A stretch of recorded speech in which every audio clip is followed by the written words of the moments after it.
أعوذ بالله من الشيطان الرجيم. بسم الله الرحمن الرحيم.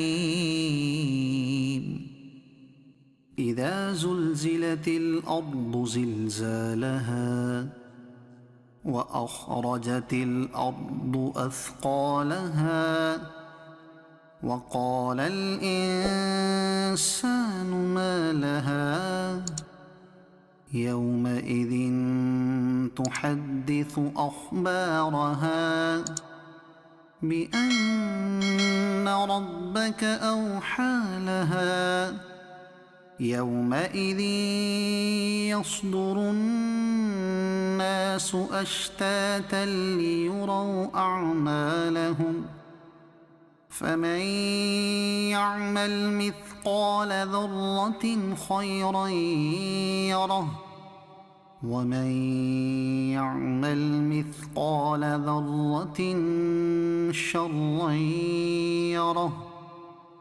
صدق الله العظيم.